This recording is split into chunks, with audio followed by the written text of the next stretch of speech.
Rizani dari kelompok 1. Di sini saya dan teman-teman saya akan menjelaskan tentang pertumbuhan dan perkembangan individu. Apa sih itu pertumbuhan? Pertumbuhan itu adalah perubahan fisiologis sebagai hasil dari pematangan fisik-fisik yang berlangsung secara normal pada anak-anak yang sehat. Pertumbuhan juga berkaitan dengan perubahan kuantitatif yang menyangkut meningkat ukuran dan struktur biologis. Hasil pertumbuhan berwujudnya bertambahnya ukuran-ukuran kuantitatif badan anak seperti besar, panjang, berat, dan kekuatannya. Makin sempurnanya sistem saraf, jaringan saraf, dan perubahan-perubahan struktur jasmani lainnya. Faktor-faktor yang mempengaruhi pertumbuhan yang kurang normal. Yang pertama itu adalah faktor-faktor yang terjadi sebelum lahir, seperti kekurangan nutrisi pada ibu dan janin, juga bayi dalam kandungan terkena infeksi atau bakteri, dan juga yang faktor kedua itu adalah ketika lahiran. Saat lahiran, pembuluh darah pada kepala anak pecah atau mengalami pendarahan kepala. Yang ketiga itu ada faktor yang dialami bayi sesudah lahir, antara lain pengalaman traumatik pada kepala bagian dalam terluka karena kepala bayi janin terpukul atau terganggu berbagai jenis penyakit. Yang keempat itu ada faktor psikologis, antara lain karena bayi ditinggalkan ibu, ayah, atau kedua orang tuanya. Sebab lain ialah ada anak-anak dititipkan kepada suatu lembaga seperti rumah sakit, rumah yatim piatu, yayasan perawatan bayi, dan lain-lainnya, sehingga mereka kekurangan sekali mendapatkan perawatan jasmani dan cinta kasih orang tua. Anak-anak tersebut mengalami kehampaan, inetis psikis, kurang dari perasaan, sehingga mengakibatkan kelemahan pertumbuhan pada semua fungsi jasmani. Pertumbuhan fisik memang mempengaruhi perkembangan psikologis. Demikian juga sebaliknya, faktor-faktor psikologi dapat mempengaruhi pertumbuhan fisik. Terima kasih. Perubahan-perubahan dalam pertumbuhan dan perkembangan. Perubahan-perubahan meliputi beberapa aspek, baik fisik maupun psikis. Perubahan tersebut terdiri dari 4 kategori utama, yaitu perubahan dalam ukuran, perubahan dalam perbandingan, perubahan untuk mengganti hal-hal yang lama, dan perubahan untuk memperoleh hal-hal yang baru. Aspek pertama, perubahan dalam ukuran. Seperti berat, bayi ketika lahir sekitar 3 kg, setelah 6 bulan mencapai berat sekitar 8-9 kg. Kedua, panjang. Bayi ketika lahir sekitar 50 cm, setelah setahun kemudian berubah menjadi sekitar 60 cm. Aspek yang kedua, perubahan dalam perbandingan. A. Dari segi fisik, misalnya terjadi perbandingan antar besar kepala dan anggota badan. B. Perbandingan antara yang tidak real, yang hayal, dengan hal-hal yang rasional. Misalnya anak-anak masih banyak menghayal dan sedikit terdapat realita pada mereka. Tetapi semakin lama akan semakin berubah ke sebaliknya, yaitu banyak realita dan sedikit hayal. C. Dalam perkembangan sosial terjadi perubahan dalam perbandingan, misalnya dari anak bermain sendiri, bermain dengan saudara, selanjutnya bermain dengan anak-anak tetangga, kemudian bermain dengan anak-anak pada lingkungan yang lebih luas. Aspek ketiga, perubahan untuk mengganti hal-hal yang lama. A. Pada bayi terdapat kelenjar buntu yang disebut kelenjar timus pada daerah dada yang sedikit demi sedikit mengalami atrofi atau penyusutan dan menghilang setelah dewasa. B. Bahasa bayi kurang jelas, lama-kelamaan semakin hilang dan diganti dengan perkataan yang lebih jelas. Aspek yang keempat, perubahan untuk memperoleh hal-hal yang baru. A. Ketika bayi lahir belum punya gigi, namun dalam perkembangan terjadi perubahan, yaitu bertumbuhnya gigi anak secara bertahap. B. Menjelang usia remaja, tumbuh bulu-bulu ketiak, bulu-bulu di sekitar alat kelamin, tumbuh kumis pada laki-laki yang sebelum tidak ada. Dari segi mental Dari segi mental akan bertambah perbendaharaan kata-kata dan kekayaan bahasanya. D. Berbagai pengetahuan dapat diperoleh, terutama dari lingkungan pendidikan formal. E. Yang terakhir, nilai dan norma moral akan terasa semakin mengikat. Baik, terima kasih teman saya. Berikutnya saya di sini akan menjelaskan aspek-aspek pertumbuhan dan perkembangan. Yang pertama itu ada pertumbuhan fisik. Yang pertama pertumbuhan fisik, yaitu pertumbuhan sebelum lahir. Masa sebelum lahir ini merupakan pertumbuhan dan perkembangan manusia yang sangat kompleks, karena merupakan awal terbentuknya organ-organ tubuh dan seterusnya jaringan-jaringan saraf yang membentuk sistem yang lengkap. Pertumbuhan dan perkembangan janin berakhir pada saat kelahiran. Nah, kelahiran adalah pertanda kematangan biologis dan jaringan saraf masing-masing komponen biologis yang telah mampu berfungsi secara mandiri. Yang berikutnya ada pertumbuhan setelah lahir. Pertumbuhan fisik manusia setelah lahir merupakan kelanjutan pertumbuhannya sebelum lahir. Nah, proses pertumbuhan fisik manusia berlangsung sampai masa dewasa. Pertumbuhan fisik pada anak dapat dibagi menjadi 4 periode, yaitu 2 periode ditandai dengan pertumbuhan yang cepat dan 2 periode lainnya dicirikan oleh pertumbuhan yang lambat. Pada akhir tahun pertama kehidupan pasca lahirnya, pertumbuhan seorang bayi memperoleh tempo yang sedikit lambat dan kemudian menjadi stabil sampai anak memasuki tahap kematangan kehidupan seksualnya. Hal ini dimulai ketika anak berusia sekitar 8-12 tahun. Mulai saat itu sampai anak berumur 15 atau 16 tahun. Pertumbuhan fisiknya akan cepat kembali dan biasanya masa ini disebut ledakan pertumbuhan pubertas. Periode ini kemudian disusul dengan periode tenang kembali masa yang sampai tahap dewasa. 2 aspek intelek. Intelek atau daya pikir berkembang sejalan dengan pertumbuhan saraf otak. Karena pikiran pada dasarnya menunjukkan fungsi otak, maka kemampuan intelektual yang lazim disebut dengan istilah lain kemampuan berpikir dipengaruhi oleh kematangan otak yang mampu menunjukkan fungsinya secara baik. Pertumbuhan saraf yang telah matang akan diikuti oleh fungsinya dengan baik. Dan oleh karena itu, seorang individu juga akan mengalami perkembangan kemampuan berpikirnya manakala pertumbuhan saraf pusat atau otaknya mencapai kematangan. Perkembangan tingkat berpikir atau perkembangan intelek akan diawali dengan kemampuan mengenal, yaitu untuk mengetahui dunia luar. Nah, perkembangan lebih lanjut tentang perkembangan intelek ini ditunjukkan pada perilakunya, yaitu tindakan menolak dan memilih sesuatu. Tindakan itu berarti telah mendapatkan proses mempertimbangkan atau yang lazim dikenal dengan proses analisis evaluasi, sampai dengan kemampuan menarik kesimpulan dan mengambil keputusan. Perkembangan kemampuan berpikir semacam ini dikenal pula sebagai perkembangan kognitif. Perkembangan kognitif seseorang menurut Piaget yaitu mengikuti tahap-tahap, antara lain yang pertama itu tahap masa sensorik, yaitu sekitar umur 0-2,5 tahun. Masa ketika bayi mempergunakan sistem pengendara dan aktivitas motorik untuk mengenal lingkungannya. Bayi memberikan reaksi motorik atas rangsangan-rangsangan yang diterimanya dalam bentuk refleks, misalnya refleks menangis dan lain-lain. Kedua, tahap pra-operasional, yaitu sekitar 2-7 tahun. Ciri khas masa ini adalah kemampuan anak menggunakan simbol yang mewakili sesuatu konsep. Misalnya, pisau patik, kata pisau atau tulisan pisau sebenarnya memiliki makna yang beda yang sesungguhnya. Kemampuan simbolik ini memungkinkan melakukan tindakan-tindakan yang berkaitan dengan hal-hal yang telah lewat. Misalnya, seorang anak yang pernah melihat dokter berpikir akan dapat bermain dokter-dokteran. Yang ketiga, ada tahap konkreto profesional, sekitar 7-11 tahun. Pada tahap ini, anak sudah dapat melakukan berbagai macam tugas yang konkret. Anak yang mengembangkan 3 macam operasi, yaitu yang pertama identifikasi, yaitu mengenal sesuatu. Kedua, negasi, mengingkari sesuatu. Dan yang ketiga, revokasi, yaitu mencari hubungan timbal balik antar beberapa hal. Yang berikutnya ada tahap keempat, yaitu masa operasional, yaitu sekitar umur 11 sampai dewasa. Dalam usia remaja dan seterusnya, seseorang sudah mampu berpikir abstrak dan hipotesis. Pada tahap ini, seseorang sudah mampu memperkirakan apa yang mungkin terjadi. Ia dapat mengambil keputusan dengan sesuatu pernyataan seperti, kalau mobil A lebih mahal dari mobil B, sedangkan mobil C lebih murah dari mobil B, maka ia dapat menyimpulkan mobil mana yang lebih mahal dan mobil mana yang paling murah. Berikutnya ada emosi. Emosi merupakan gejala perasaan disertai dengan perubahan atau perilaku fisik seperti marah yang ditunjukkan dengan teriakan suara keras atau tingkah laku yang lain. Begitu pula sebaliknya. Seorang yang gembira akan melonjak-lonjat sambil tertawa dan sebagainya. Yang keempat ada sosial. Sejak lahir, bayi sangat membutuhkan bantuan atau asuhan orang lain seperti ibunya, ayahnya, dan orang-orang dalam keluarga. Dalam perkembangan selanjutnya, ia mulai mengenal dan bergaul dengan orang-orang di sekitarnya atau lingkungannya. Akhirnya, manusia mengenal kehidupan bersama, kemudian bermasyarakat atau berkehidupan sosial. Dalam perkembangannya, setiap orang akhirnya mengetahui bahwa manusia itu membutuhkan bantuan dari orang lain. Yang berikutnya adalah bahasa. Fungsi bahasa adalah sebagai alat komunikasi. Setiap orang senantiasa berkomunikasi dengan orang-orang di sekitarnya. Tangis atau menangis pada saat kelahiran mempunyai arti bahwa bayi pertama kali berkomunikasi dengan orang-orang di sekitarnya.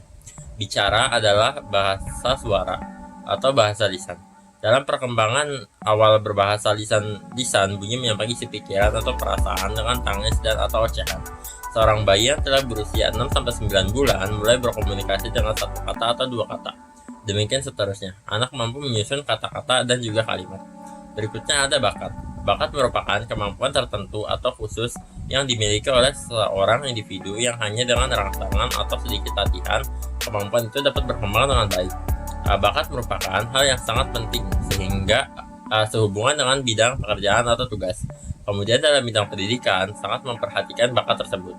Mengingat fungsi pendidikan itu adalah untuk mempersiapkan peserta didik dalam memasuki dunia kerja. Bakat perlu mendapatkan perhatian dunia pendidikan untuk dikembangkan secara maksimal dalam rangka mempersiapkan sumber daya manusia yang handal. Yang berikutnya ada aspek sikap, nilai dan moral. Tujuan akhir dari proses pembelajaran dikelompokkan menjadi 3 sasaran, yaitu penguasaan pengetahuan atau kognitif, penguasaan nilai dan sikap atau afektif, dan penguasaan psikomotorik Bloom atau Wolfrock dan Nicole. Pada masa bayi, sikap, nilai, dan moral belum diperoleh, tapi dalam proses selanjutnya sangat perlu mendapatkan perhatian kalau menjadi seorang yang mampu menentukan sikap yang positif, mampu menjunjung tinggi dan nilai-nilai dan moral di dalam masyarakat. Sekian. Assalamualaikum warahmatullahi wabarakatuh. Saya Adil Rizkia. Di sini saya akan menjelaskan tentang hukum-hukumnya. Yang pertama ada hukum cephalocodal. Hukum ini berlaku pada pertumbuhan fisik yang menyatakan bahwa pertumbuhan fisik organisme dimulai dari kepala ke arah kaki. Bagian-bagian pada kepala tumbuh terlebih dahulu daripada bagian-bagian lain. Yang kedua ada hukum proximodistal. Menurut hukum ini, pertumbuhan fisik berpusat pada sumbu dan mengarah ke tepi. Alat-alat tubuh yang terdapat di pusat seperti jantung, hati, dan alat-alat pencemaran lebih dahulu berfungsi daripada anggota tubuh yang ada di tepi. Yang ketiga, ada perkembangan terjadi dari umum ke khusus. Pada setiap aspek terjadi proses perkembangan yang dimulai dari hal-hal yang umum, kemudian sedikit demi sedikit meningkat ke hal-hal yang lebih khusus. Anak lebih dahulu menggerakkan tubuhnya sebelum ia biasa menggunakan kedua tungkai untuk menyangga tubuhnya, melangkahkan kaki dan berjalan. Anak lebih dahulu mampu untuk menggerakkan lengan atas dan lengan bawah dan tepuk tangan sebelum mampu menggerakkan jari-jari tangannya. Yang keempat, ada perkembangan berlangsung dalam tahapan-tahapan perkembangan. Dalam perkembangan terjadi pentahapan yang terbagi-bagi ke dalam masa-masa perkembangan. Pada setiap masa perkembangan terdapat ciri-ciri perkembangan yang berbeda di antara ciri-ciri yang ada pada satu masa perkembangan dengan ciri-ciri pada masa perkembangan lainnya. Ciri-ciri pada masa perkembangan sebelumnya ditampilkan juga, tetapi lebih dominan ciri-ciri pada masa perkembangan yang baru. Contoh penahapannya dalam perkembangannya manusia antara lain masa pralahir, masa jabang bayi 0-2 minggu, masa bayi 2 minggu sampai 1 tahun, masa anak prasekolah 1-5 tahun, masa sekolah 6-12 tahun, masa remaja 13-21 tahun, masa dewasa 21-65 tahun, dan masa tua 65 tahun ke atas. 5. Ada hukum tempo dan ritme perkembangan. Cepat atau lambatnya suatu masa perkembangan dinilai menjadi ciri yang menetap sepanjang hidupnya. Bila mana tak ada hal-hal yang mampu mempengaruhi proses perkembangan secara hebat, misalnya pengalaman kecelakaan dan terjadinya trauma-trauma fisik, sehingga proses perkembangan menjadi terhambat dan terlambat. Ritme atau irama perkembangan akan semakin jelas tampak pada saat kematangan fungsi-fungsi. Pada masa ini terlihat adanya selingan di antara cepat dan lambatnya perkembangan, yang kurang lebih tetapi atau konstan sifatnya. Inilah yang disebut sebagai irama perkembangan. Sekian dari saya serahkan kepada yang selanjutnya. Untuk materi selanjutnya ada karakteristik pertumbuhan dan perkembangan remaja. Remaja ini sulit didefinisikan secara mutlak, oleh karena itu dicoba untuk memahami remaja dari berbagai sudut pandang, antara lain menurut hukum, menurut perkembangan fisik, WHO, menurut psikologi, dan menurut pengertian remaja menurut pandangan masyarakat di Indonesia. Yang pertama, ada remaja menurut hukum. Dalam hubungan dengan hukum, tampaknya hanya undang-undang perkawinan saja yang mengenal konsep remaja walaupun tidak secara terbuka. Usia untuk minimal suatu perkawinan menurut undang-undang disebutkan 16 tahun untuk wanita dan 19 tahun untuk pria. Diatur dalam pasal 7 Undang-Undang Nomor 1 Tahun 1974 tentang perkawinan. Selanjutnya yang kedua yaitu remaja ditinjau dari sudut perkembangan fisik. Dalam ilmu kedokteran dan ilmu-ilmu lain yang terkait, remaja dikenal sebagai suatu tahap perkembangan fisik di mana alat-alat kelamin manusia mencapai kematangannya. Secara anatomis, berarti alat-alat tersebut khusus dan keadaan tubuh pada umumnya memperoleh bentuknya yang sempurna dan secara melalui alat-alat tersebut sudah dapat berfungsi secara sempurna pula. Kemudian yang ketiga ada batasan remaja menurut WHO atau World Health Organization, atau bahasa Indonesianya itu Organisasi Kesehatan Internasional. Remaja adalah suatu masa pertumbuhan dan perkembangan di mana yang pertama, individu berkembang dari saat pertama kali ia menunjukkan tanda-tanda seksual sekundernya sampai saat ia mencapai kematangan seksual. Kemudian yang kedua yaitu individu mengalami perkembangan psikologi dan pola identifikasi dari kanak-kanak menjadi dewasa. Yang ketiga yaitu terjadi peralihan dari ketergantungan sosial ekonomi yang memenuhi kepada keadaan yang relatif lebih mandiri, yaitu dari Muhammad dikutip oleh Sarlito. Kemudian untuk pengertian remaja yang ditinjau dari faktor sosial psikologis. Puncak perkembangan jiwa itu ditandai dengan adanya proses perubahan dari kondisi entropi ke kondisi negentropi. Nah, entropi sendiri adalah keadaan di mana kesadaran manusia masih belum tersusun rapi. Dan kemudian, selama masa remaja ini, kondisi entropi secara bertahap disusun, diarahkan, dan kemudian distrukturkan kembali sehingga lambat laun terjadi kondisi negatif entropi atau negentropi. Kondisi negentropi ini adalah keadaan di mana isi kesadaran tersusun dengan baik. Pengetahuan yang satu terkait dengan perasaan atau sikap. Orang dalam keadaan negentropi ini merasa dirinya sebagai kesatuan yang utuh dan bisa bertindak dengan tujuan yang jelas.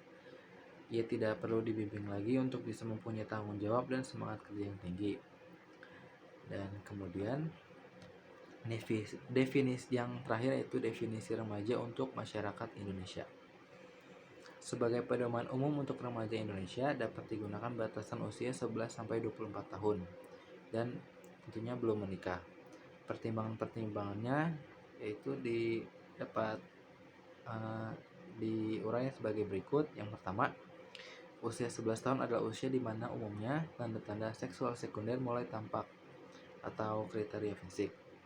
Kemudian selanjutnya itu di banyak masyarakat Indonesia usia 11 tahun sudah dianggap akil balik baik menurut adat maupun agama, sehingga masyarakat tidak lagi memperlakukan mereka sebagai anak-anak. Dimasukkan ke kriteria sosial. Kemudian yang ketiga yaitu pada usia tersebut mulai ada tanda-tanda penyempurnaan perkembangan jiwa seperti tercapainya identitas diri. Dan yang keempat ada batas usia 24 tahun merupakan batas maksimal untuk memberi peluang bagi mereka yang sampai pada batas usia tersebut namun masih menggantungkan diri pada orang lain, yaitu belum punya hak penuh sebagai orang dewasa secara tradisi. Kemudian status perkawinan sangat menentukan karena arti perkawinan masih sangat penting di masyarakat Indonesia secara menyeluruh. Seseorang yang sudah menikah pada usia berapapun dianggap dan diperlakukan sebagai orang dewasa penuh, baik secara hukum maupun dalam kehidupan masyarakat dan berkeluarga. Untuk selanjutnya ada ciri-ciri yang jika seorang remaja gagal menunjukkan kedewasaannya. Yang pertama ada cirinya itu kegelisahan. Keadaan yang tidak tenang menguasai diri remaja. Mereka mempunyai banyak macam keinginan yang tidak selalu dapat dipenuhi. Di satu pihak ingin mencari pengalaman karena diperlukan untuk menambah pengetahuan dan keluasan dalam tingkah laku. Di pihak lain, mereka merasa diri belum mampu melakukan berbagai hal. Nah, yang kedua ada pertentangan.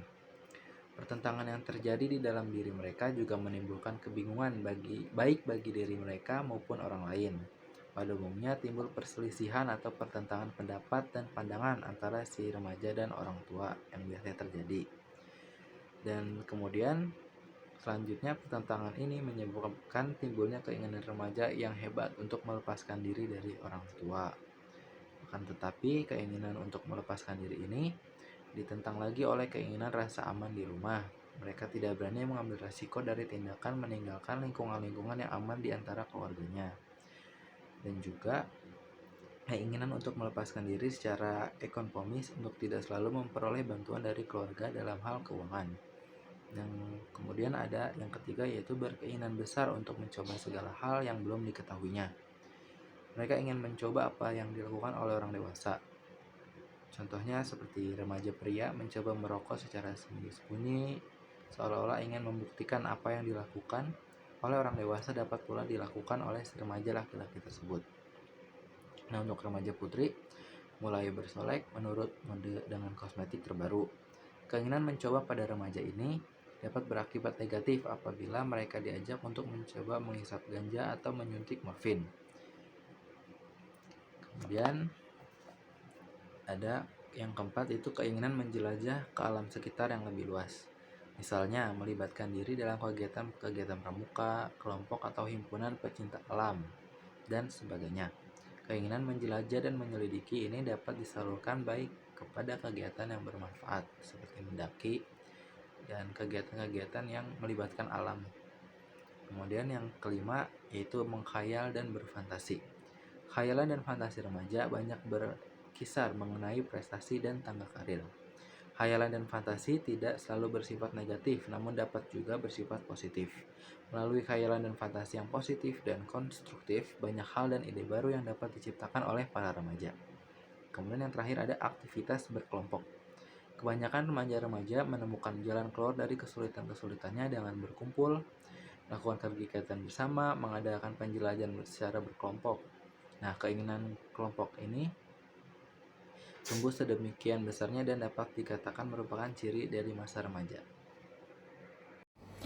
Baik, selanjutnya adalah tugas-tugas perkembangan. Hafigas pada tahun 1956 mengemukakan 10 jenis tugas perkembangan remaja, yaitu sebagai berikut. Yang pertama, mencapai hubungan dengan teman lawan jenisnya secara lebih memuaskan dan matang. Lalu yang kedua, mencapai perasaan seks dewasa yang diterima secara sosial. Lalu yang ketiga, menerima keadaan badannya dan menggunakannya secara efektif. Yang keempat, mencapai kebebasan emosional dari orang dewasa. Lalu yang kelima, mencapai kebebasan ekonomi. Keenam, memilih dan menyiapkan suatu pekerjaan.